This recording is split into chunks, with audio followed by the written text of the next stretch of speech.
Assalamualaikum warahmatullahi wabarakatuh. Halo Akhi dan Ukti yang ada di rumah, gimana nih kabarnya?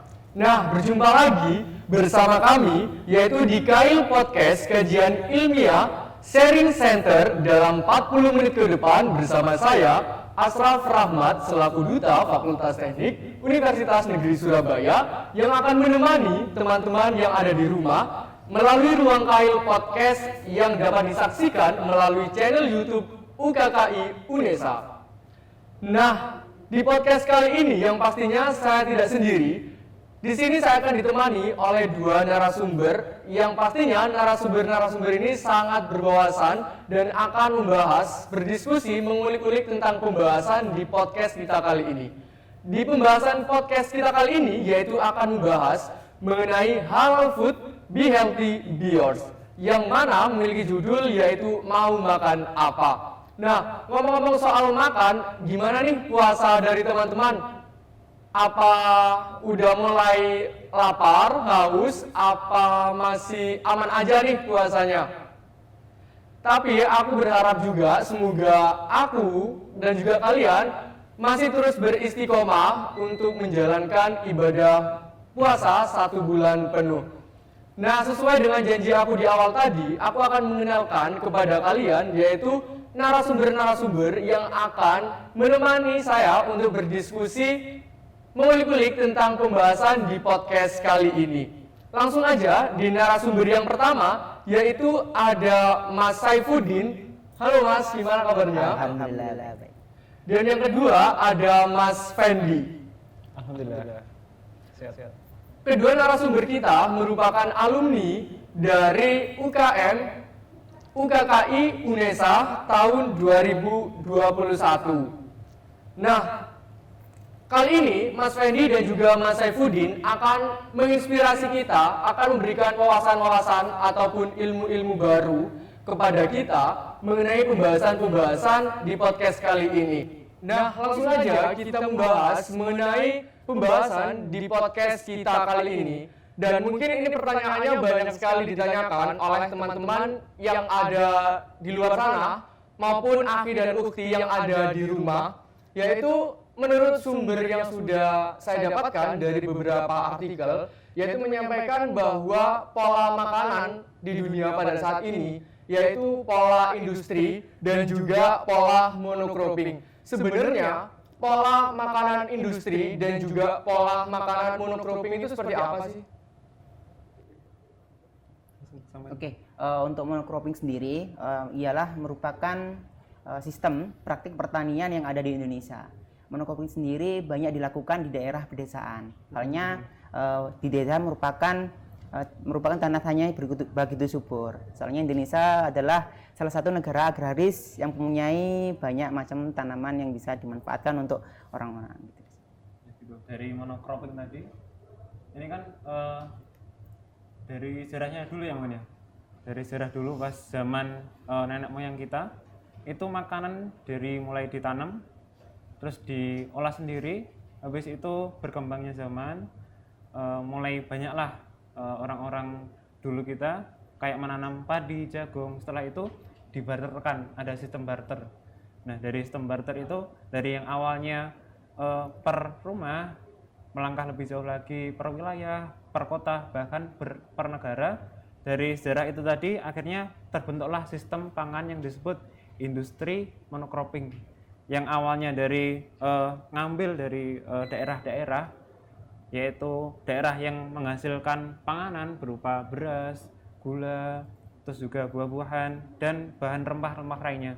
Nah, dari situ akhirnya dibentuklah sistem industri. Nah, di sistem industri ini terkait pengelolaan dan juga persebaran itu akan bisa lebih luas lagi, dan jangkauannya seperti yang kita lihat sekarang. Semisal ada contohnya merek beras.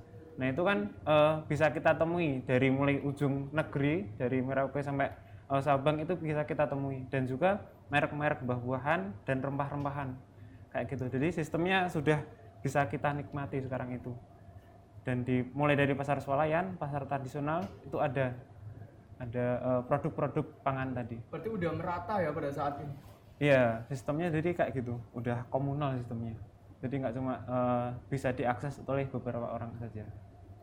Oke, nah lanjut dari pembahasan tersebut dari yang awalnya yaitu berawal dari food processing industri yang tadi, terus juga berkembang terus sekarang hingga menjadi makanan cepat saji.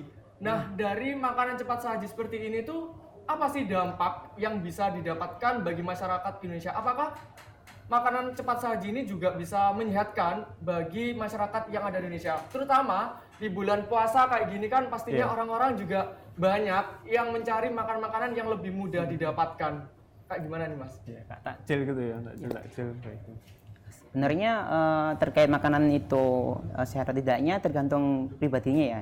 Jadi makanan itu kalau dilakukan secara berlebihan, kalau kita mengonsumsi secara masif secara terus-menerus tanpa diimbangi dengan makanan-makanan yang dimana itu sehat, yang bisa menyehatkan badan, itu malah berbahaya. Soalnya kita harus mengontrol diri bagaimana cara kita untuk mampu membawakan diri kita dalam keadaan yang seimbang.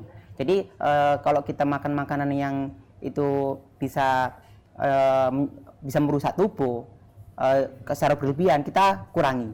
Terus kita imbangi dengan makanan yang sehat, terutama buah dan sayur seperti itu. Nah, baik lagi mungkin terkait proses makanan yang di Indonesia ya, kayak di industri tadi.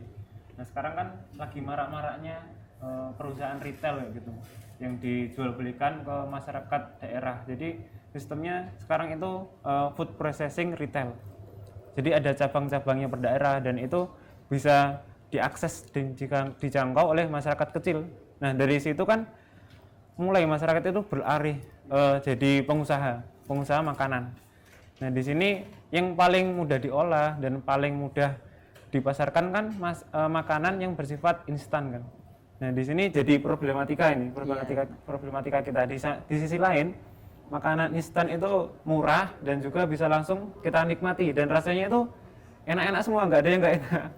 Nah dari situ kan kesehatannya tadi yang dibilang Mas Saifuddin, itu kan kesehatannya lebih menomorsatukan rasa, terus murah juga, dan juga terkait aksesnya itu mudah dijangkau atau enggak. Nah balik lagi di sekeliling kita ini kan makanan sehat itu relatif belum bisa diproduksi secara massal. Contoh makanan sehat kan yang udah olahan itu mulai dari sayur-sayuran dan juga terkait olahan buah, olahan daging, dan kebanyakan itu masih rumahan, belum ada yang bersifat retail atau dibuat industri.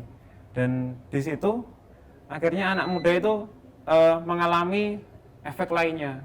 Contohnya mungkin masih muda, udah terkena darah rendah, darah tinggi, bahkan obesitas juga. Itu udah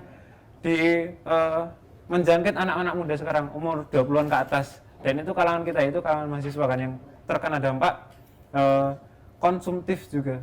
Dan dari situ kan efeknya merambat ya. Padahal cuma makanan aja, tapi dari situ kita jadi tahu, oh ternyata apa yang kita makan itu mencerminkan apa yang ada pada diri kita. Contoh tiap hari itu makannya kare, bakso, ayam geprek, tapi itu semua rasa-rasa mie sedap kan. Mie instan. Jadi tiap sore ganti-ganti menu, tapi tetap dikemasnya melalui mie instan tadi, kayak gitu. Ya mungkin problematika juga dari teman-teman, oh aku kenapa kok nyari makanan yang instan, soalnya murah mas, dan budgetku cuma sekian, nggak cukup untuk akhir bulan kayak gitu, apalagi anak kos. Itu kan sering kita alami sendiri ya. Iya, banyak. Bener banget memang. Nah, ngomong-ngomong tadi kan makanan cepat saji juga beberapa memiliki dampak negatif juga bagi kesehatan. Mulai dari obesitas maupun hal yang sudah disampaikan oleh kedua mas-mas tadi. Nah, kalau dengan adanya dampak seperti itu, makanan yang cocok bagi masyarakat di Indonesia itu seperti apa sih? Oke, sebenarnya makanan yang cocok itu tergantung dengan bagaimana dia makan makanan itu ya. Jadi kan banyak orang itu mempunyai alergi atau makanan yang tidak bisa dikonsumsi. Jadi itu tetap kembali lagi kepada masing-masing individu. Dia bisa memilih makanan mana yang menurut dia bisa menyehatkan tubuh dia. Kan ada ya mahasiswa itu yang alergi kepiting atau alergi seafood, makan seperti itu ya, ada seafood dan makanan-makanan yang dirasa itu bisa membuat mereka tidak sehat. Tapi pada umumnya makanan-makanan yang seperti sayur, buah-buahan yang itu dimana banyak mengandung gizi, zat-zat dan lain sebagainya yang ada dalam kandungan buah dan sayur itu bagus untuk kesehatan yang mengkonsumsi seperti itu. Lalu mungkin ada pertanyaan. Misal ayam geprek mie instan itu ternyata nggak boleh dan nggak menyehatkan. Terus ada solusi lain nggak Mas? Atau kenapa kok nggak diperbolehkan? Itu kenapa sih? Misal aku jadi mahasiswa akhir dan juga uangnya menipis sudah benar-benar akhir lah. Nah itu kan problematika kan. Kalau mau makan yang enak-enak kan mahal. Jadi yaudahlah buka resep diinstankan mie instan tadi itu. Nah itu kan jadi problematika kita semua kan. Nah, itu.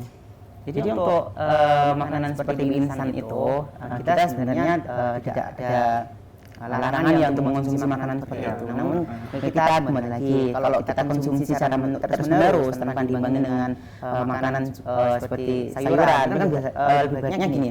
Kita mengkonsumsi mie instan itu ditambahi dengan sayur kayak sawi atau kol atau apa. Terus kita mengkonsumsinya jangan satu kali, 3 kali. Itu malah nggak baik untuk kita. Oke, untuk kita berlebihan. Kita kurangi sedikit 1 hari, 2 hari atau 1 hari sekali gitu. Kalau pengennya saja. Berarti tergantung bagaimana makanan kita sendiri kayak gitu. Sebenarnya tidak ada aturan sih kalau kita makan makanan itu kita makan apa, kalau ini boleh, ini nggak boleh. Sebenarnya nggak ada aturan. Cuman itu saja kita harus bisa membatasi makanan-makanan itu kalau secara berlebihan ya dampaknya seperti ini. Ada tips sih, ada tips seru juga dari Adera. Adera itu teman-teman silakan boleh makan mie tapi nggak usah pakai bumbunya itu. Jadi cuma kecap dan oil sausnya itu. Benar itu. Tapi ya rasanya kayak gitu kan, bisa dibayangkan. Harus tawar siap-siap gitu sih. Nah, dari adanya problematika seperti itu tadi, di tahun 2019 sumber yang sudah saya dapatkan yaitu bertepatan dengan peringatan Hari Keanekaragaman Hayati Internasional, yaitu LSM itu meluncurkan kampanye pangan bijak Nusantara. Nah, dengan adanya kampanye bijak ini bagaimana sih dampak yang sudah ditimbulkan hingga saat ini? Kampanye itu sebenarnya pengen ngajak masyarakat untuk mengatur pola konsumsinya. Soalnya masyarakat di Indonesia terutama konsumsi terkait entah bahan makanan atau bahan-bahan yang lainnya itu lebih mengarah ke over, jadi berlebihan udahan. Jadi dari situ kita bisa melihat dampak lingkungannya, dampak lingkungan dari sampah itu mulai banyak, terus dari kesehatan, dan bahkan kesehatan ini menjadi penopang ataupun penyumbang dana terbesar di Indonesia karena soal kesehatan BPJS dan kartu-kartu kesehatan lainnya ya. Mungkin Mas Saifuddin di bidang kesehatan tahulah seluk-beluknya kesehatan itu. Itu seperti apa? Terus ada itu tadi, sampah, kesehatan, terus lingkungan juga. Kalau konsumsinya berlebihan itu bisa mengarah ke kebutuhan atau krisis pangan juga, itu juga bisa mengarah ke situ. Dan kampanye ini diadakan gunanya untuk mengatur itu tadi, untuk menyadarkan masyarakat secara keseluruhan agar bisa bijak dalam mengkonsumsi, baik itu makanan, pola hidupnya, pola pembelian barang-barang primernya, itu pengennya kita ajak-ajak bareng, berkolaborasi seperti itu. Berarti untuk melatar belakanginya itu lebih untuk usaha, untuk memberikan kesadaran mengenai sikap kepada masyarakat, mungkin seperti itu. Iya, dan kita nggak cuma hanya slogan atau berkampanye ayo hidup sehat atau ayo bijak dalam makan atau mengkonsumsi lain-lainnya, tapi kita juga memberikan solusi dalam artian silahkan teman-teman, silahkan boleh makan mie instan, boleh makan ayam geprek dan lain-lainnya, tapi yuk diatur lagi,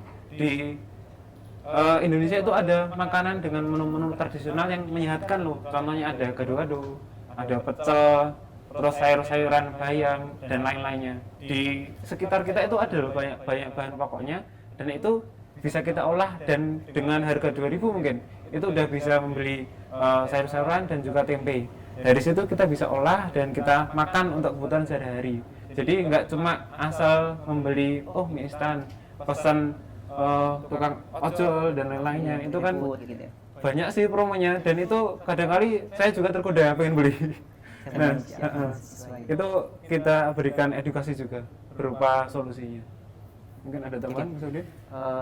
Banyak sih beberapa kalangan artis ya yang mengkampanyekan untuk hidup sehat. Salah satunya adalah Dian Sastro seperti itu ya.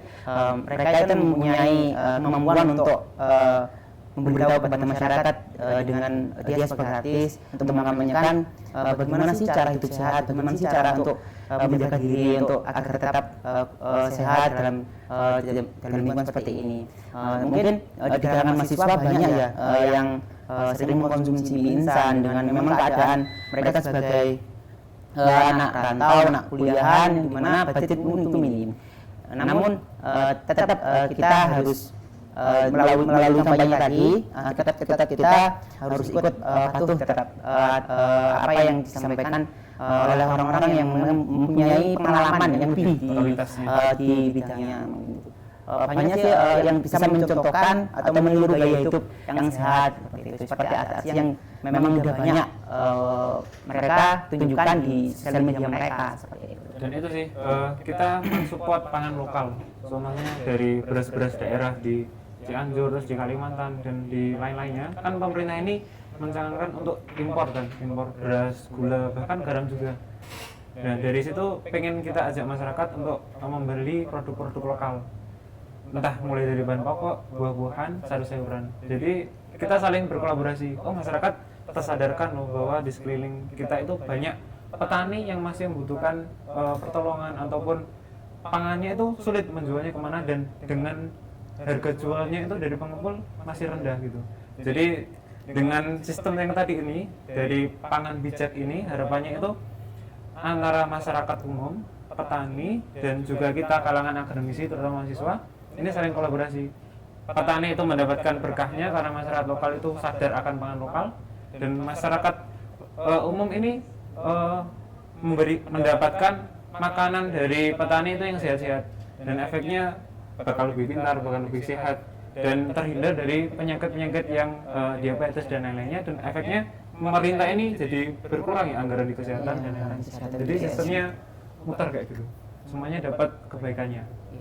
Dari kampanye juga tadi kan ada dari kalangan artis juga yang influence, sekaligus juga ada dari kalangan pemuda ataupun mahasiswa seperti kita pada saat ini. Nah, langkah apa sih yang bisa dilakukan oleh teman-teman mahasiswa untuk mengkampanyekan hal ini? Seperti itu. Apa aja yang bisa teman-teman lakukan biasanya? Sebenarnya kita mengampanyekan seperti hidup sehat itu tetap ya dengan cara sederhana. Contohnya saja kita kurangi konsumsi makanan food, soft food dan lain sebagainya. Coba kita alihkan ke masakan sendiri, kan lebih aman, lebih terjangkau, higienis. Kita lebih tahu makanan ini kadarnya seperti apa. Kita lebih tahu. Jadi coba kita memang coba kita kurangi makanan seperti itu. Memang sulit, tapi tetap sih itu bisa dampak kita lebih sehat. Soalnya kita lebih tahu makanan ini sehat karena kita kelola sendiri, karena kita masak sendiri.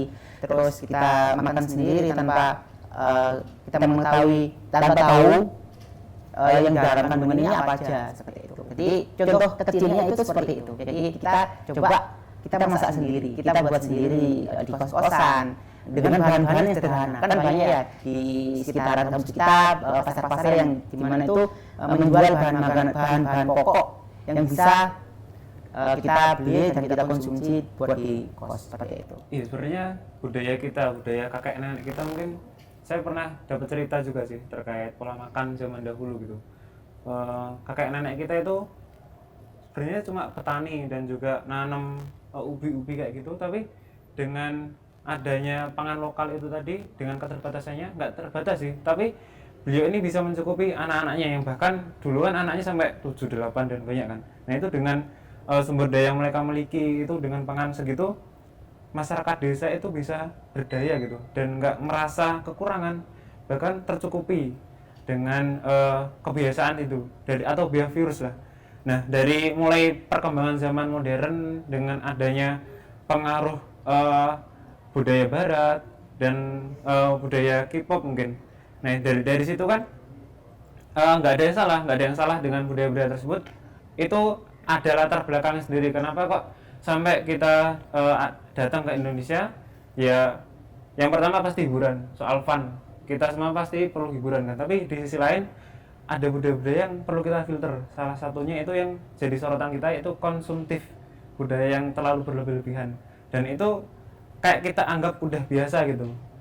Dan setiap bulan hampir ada promo paket apa di online gitu ya, kayak promo satu-satu atau yang lain-lainnya kan, itu mendorong kita yang awalnya aku harus berhemat, harus punya tabungan mau beli mobil atau nyicil nikah atau yang lainnya kan. Nah itu kan akhirnya keluarkan, akhirnya bocor tabungannya. Nah dari situ, dari pola yang awalnya nenek kakek kita itu udah terbiasa dengan pola berhemat, budaya cukup. Nah anak-anak muda kita sekarang ini perlu belajar gitu dengan sejarah-sejarah nenek moyang kita itu tadi. Dan kita juga yang kedua memfilter budaya-budaya barat. Bukannya salah, tapi perlu kita filter dengan budaya ketimuran. Dan efeknya lagi nanti teman-teman bakal lebih bijak ataupun lebih bijak berpangan sih. Itu jadi salah satu harapannya, nggak cuma slogan yang keluar dari mulut, tapi kita praktekkan dan dimulai dari diri pribadi kita sendiri-sendiri. Jadi nggak perlu kita harus keluar di media sosial dulu, tapi kita sendiri dulu, kita benahi pelan-pelan, nggak harus langsung besok aku harus makan sayuran terus, ya nanti lidahnya bakal keluar atau gimana kayak gitu ya. Jadi pelan-pelan. Tipsnya ya, tips sederhananya dimulai dari sekarang dan dari diri kita sendiri, seperti itu. Nah kalau dari mas-masnya tadi menyampaikan bahwa pada zaman dahulu itu masih menggunakan bahan-bahan pokok dari alam pada saat itu. Nah tapi dengan berkembangnya zaman pada saat ini, dari berbagai semakin berkembang pesatnya bangunan, berkurangnya lahan sawah maupun lahan-lahan yang lainnya, apakah itu tetap bisa menjamin mutu kesehatan di masyarakat Indonesia meskipun pada saat ini kan lahan-lahan untuk sayuran maupun rempah-rempahan yang lain sudah mulai berkurang. Nah, gimana nih untuk mensiasati mutu dari kesehatan masyarakat pada saat ini? Luas, tapi di lingkungan rumah kita yang dimana itu bisa kita sulap atau manfaatkan untuk menanam tanaman hidroponik seperti itu. Itu pun kalau kita rawat sendiri makanan tanaman-tanaman itu kan lebih baik ya untuk tubuh kita. Soalnya kita tahu sendiri makanan itu yang kita tanam. Jadi kita konsumsi sendiri, kita tanam sendiri. Jadi lebih baik dari yang kita